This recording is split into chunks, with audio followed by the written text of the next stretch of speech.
Hello guys, अस्सलाम वालेकुम। Welcome back to our YouTube channel. आप देख रहे हैं हमारे YouTube channel learn science with Zakir Hussain और मैं हूं आपका एजुकेटर जाकिर हुसैन। आज हम क्लास फर्स्ट ईयर का इंपॉर्टेंट चैप्टर नंबर 11 डिस्कस करेंगे, जो कि हमारे पास है होलिस्टिक न्यूट्रिशन। यानी कि आज की क्लास में हम होलिस्टिक न्यूट्रिशन के बारे में डिस्कस करेंगे कि what's the mean of the holistic nutrition. यानी कि हमारे पास जो होलिस्टिक न्यूट्रिशन है वो क्या है, किस तरीके से है और उसके कौन-कौन से स्टेप्स हैं। बेसिकली अगर इनकी बात करेंगे, हमारे पास कुछ स्टेप्स थे वो डिस्कस करेंगे। और इसके अलावा आज हम इस चैप्टर ये हमारे पास चैप्टर मौजूद है वो थोड़ा-सा लॉन्ग है, फिर इसलिए हम इसे पार्ट्स में डिवाइड करेंगे, जो कि हमारे पास मुख्तलिफ पार्ट्स होंगे। अगर बात करें हम इस चैप्टर में कौन-कौन सी चीज़ों को डिस्कस करेंगे, तो सबसे पहले हम होलिस्टिक न्यूट्रिशन का इंट्रोडक्शन देखेंगे और इसके अलावा जो इसके स्टेप्स होंगे उसे डिस्कस करेंगे। और तो डाइजेशन इन प्लेन एरिया हो गया, डाइजेशन इन एमोबिया हो गया और इसके अलावा डाइजेशन इन ह्यूमन हो गया, यानी कि ह्यूमन बॉडी में जो भी डाइजेशन हो रहा है वो हो गया। और इसके अलावा हमारे पास जो इसकी डिसऑर्डर्स होती हैं उसे हम डिस्कस करेंगे और सारी इस चैप्टर में डिस्कस करेंगे। तो चलिए स्टार्ट करते हैं। बेसिकली हमारे पास अगर बात करें होलिस्टिक न्यूट्रिशन की, तो होलिस्टिक न्यूट्रिशन बेसिकली हमारे पास होलिस्टिक न्यूट्रिशन है क्या? अगर बात करें होलिस्टिक न्यूट्रिशन यानी कि होलोजिक न्यूट्रिशन, बेसिकली हम जब इसे प्रोनाउंस कर रहे हैं तो हमारे पास दो वर्ड्स आ रहे हैं, एक आ रहा है होलो और दूसरा आ रहा है जोइक। होलो और second one is zoic. Basically अगर बात करें, holo means whole, holo means whole और zoic, zoic means of animal, of animal, of animal. Basically इसका मकसद क्या हुआ? इसका मकसद सिंपल हुआ कि वो हमारे पास प्रोसेस ऑफ न्यूट्रिशन, वो हमारे पास जो होलोजिक है ऑफ एनिमल्स, यानी कि एनिमल्स का जो सारा न्यूट्रिशन वगैरह प्रोसेस है उसके हम उसे हम होलोजिक न्यूट्रिशन कह रहे हैं।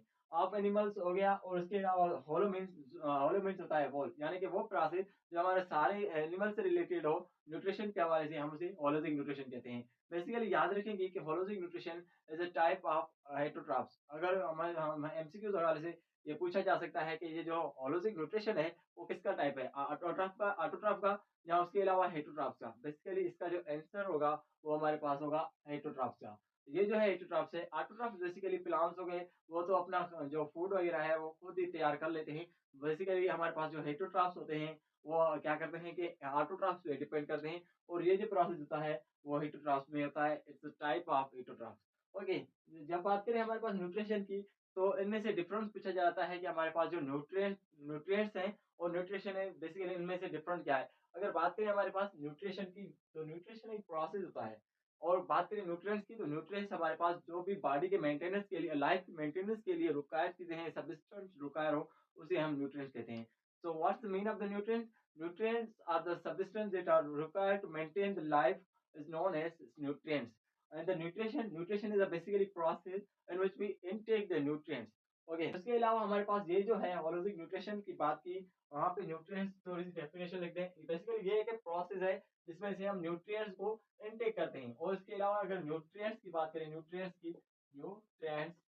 न्यूट्रिएंट्स हम कहते हैं कि substance which are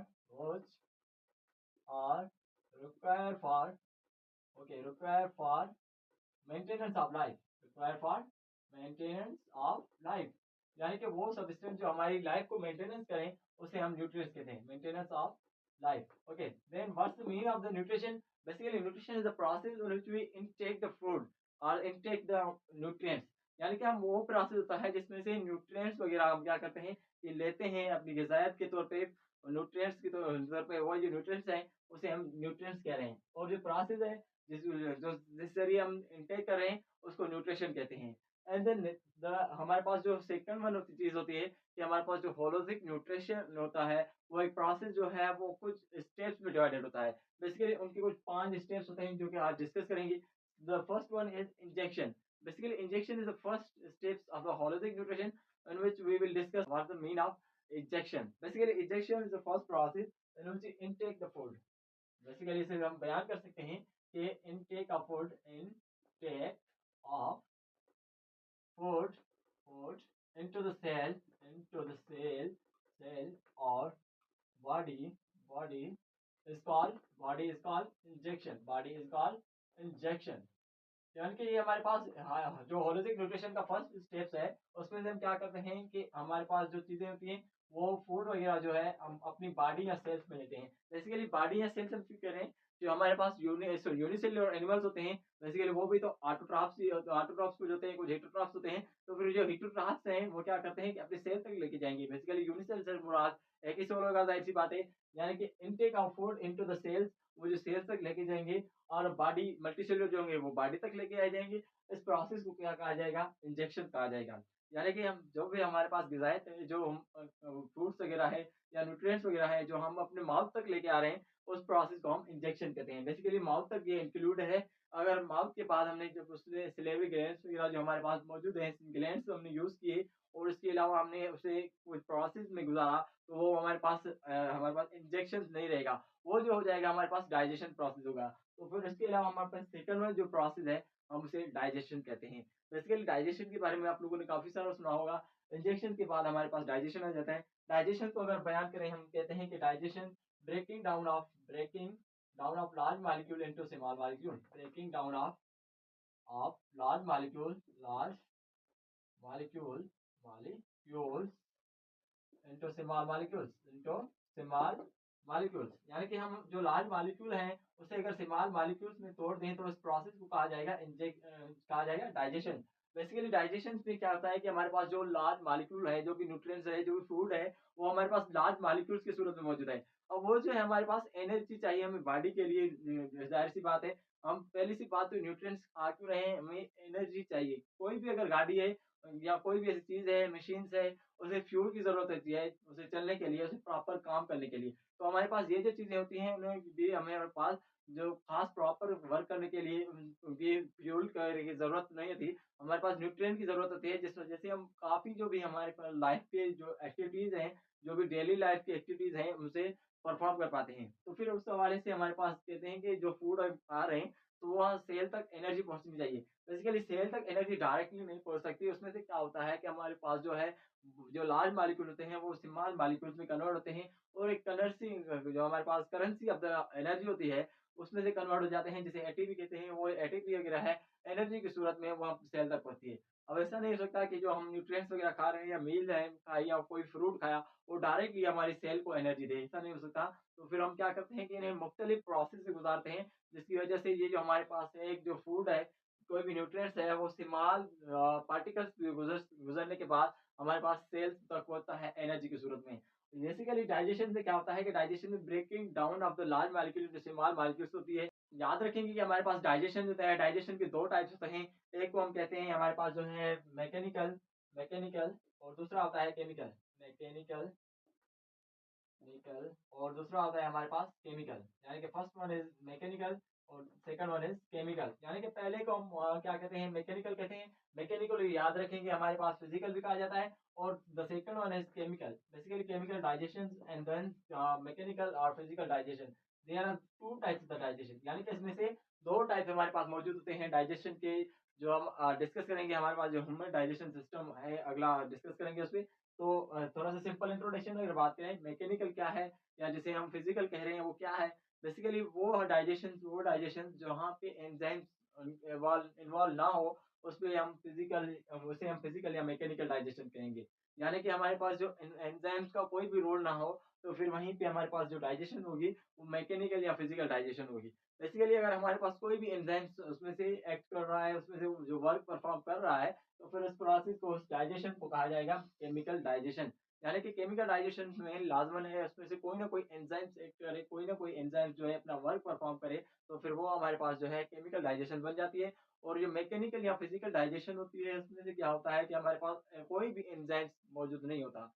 okay, the third one process है हमारे पास एब्जॉर्प्शन। बेसिकली हमने जो भी फूड वगैरह या न्यूट्रिएंट्स जो हमारी बॉडी में गए हैं, यानी कि माउथ से लेकर हमारे पास स्टमक तक, स्टमक के बाद हमारे पास जो स्मॉल इंटेस्टाइन होता है, वहाँ पे जाते हैं और वहाँ पे क्या होती है, एब्जॉर्प्शन ऑफ द न्यूट्रिएंट्स होती है। वहाँ पे हमारे पास क्या होते हैं, जो मॉलिक्यूल्स होते हैं, उनकी एब्जॉर्प्शन होती है।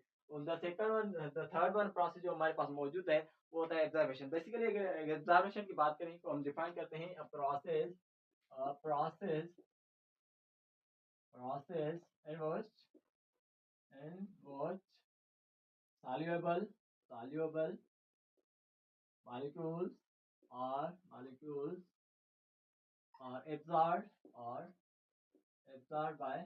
absorbed by digestion membrane digestion digestion digestion membrane.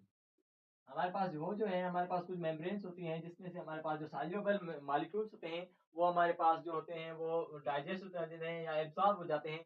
Basically इनको हम क्या कहते हैं कि एब्जॉर्बेशन कहते हैं। यानी कि हमारे पास जो स्मॉल इंटेस्टाइन वगैरह में विलाय वगैरह जो आउटग्रोथ होती है वहाँ पे हमारे पास एब्जॉर्बेशन वगैरह हो रही है। तो फिर वहाँ पे जो चीजें हैं वो एब्जॉर्बेशन में आ रही हैं। यानी कि वहीं पे एब्जॉर्बेशन ऑफ द सॉल्युबल जो मॉलिक्यूल्स हैं उसकी एब्जॉर्बेशन हो रही है। This process known as absorption process. और उसके अलावा हमारे पास जो एसिमिलेशन है बेसिकली वो जो हमारे पास absorption of the soluble molecules हुई वो डायरेक्टली बेसिकली स्मॉल इंटेस्टाइन से जाहिर बात है एब्जॉर्बेशन हो रही है। तो फिर वो हमारे पास जो है बिलियर्ड्स में जाते हैं। बेसिकली बिलियर्ड्स में क्या होता है कि बिलियर्ड्स में जाके वो हमारे पास सेल तक पहुंचते हैं। अब सेल तक जो पहुंचे हैं वो जो सॉल्युबल मॉलिक्यूल्स हैं जो एनर्जी है बेसिकली ऐसे कहें तो वो एनर्जी होगी।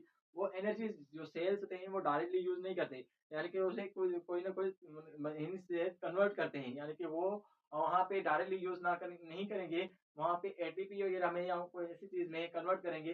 तो फिर उसके अलावा हमारे पास एसिमिलेशन प्रोसेस आता है। यानी कि एसिमिलेशन प्रोसेस को हम कह सकते हैं कि process process in which absorbed molecule absorbed absorbed molecules are utilized। यानी कि वो यूटिलाइज हो जाते हैं are utilized during metabolism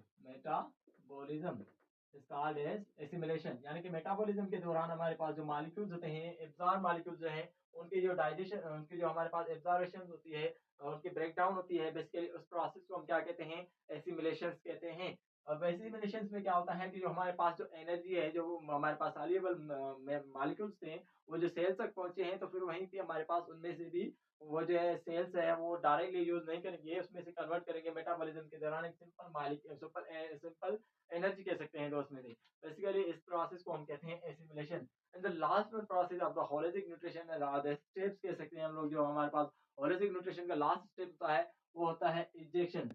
basically egestion is the last process in which the waste material removed from the cells और body is known as egestion. यानी कि ejection को हम बयान कर सकते हैं कि removal removal of waste material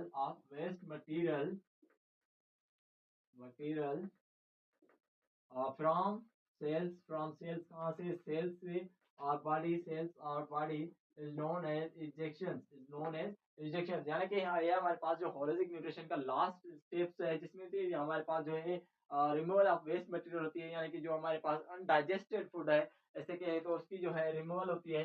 और वहां से सेल से अगर यूनिसेलुलर है तो सेल से जाहिर सी बातें होगी। और अगर हमारे पास मल्टी सेलुलर कोई चीज है यानी कि हम इंसान ह्यूमंस हो गया या कोई एनिमल्स हो गया तो वहां से बॉडी से रिमूवल होगी।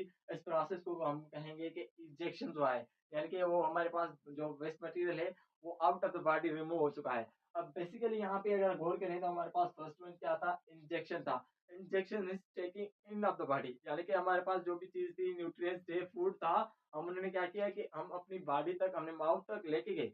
और यहीं पे क्या होता है इंजेक्शन बेसिकली इंजेक्शन रिमूवल को कहते हैं। यानी कि एक तरफ से हम क्या करें इनटेक कर रहे हैं और दूसरी तरफ से हम क्या कर रहे हैं रिमूव कर रहे हैं। This process intake process known as ingestion and then removal process known as ingestion. यानी कि ये जो हमारे पास दो प्रोसेस हो रहे हैं उनमें से थोड़ा सा डिफरेंस है। यानी कि हमारे पास लफ्ज तो है थोड़ा सा डिफरेंट है। एक का है इंजेक्शन और दूसरा है इंजेक्शन। ओके ये थे हमारे पास steps of the holistic nutrition. and then we have to discuss about the holistic nutrition what's the mean of holistic nutrition। I hope आप लोगों को पसंद आया। अगर पसंद आया तो लाइक कमेंट स्टोरी जरूर कीजिएगा। अपने दोस्तों के साथ भी शेयर कीजिएगा ताकि वो भी इन्फॉर्मेटिव वीडियो से फायदा उठा सकें। मिलते हैं अगली वीडियो में तब तक के लिए अल्लाह हाफिज। Thank you so much.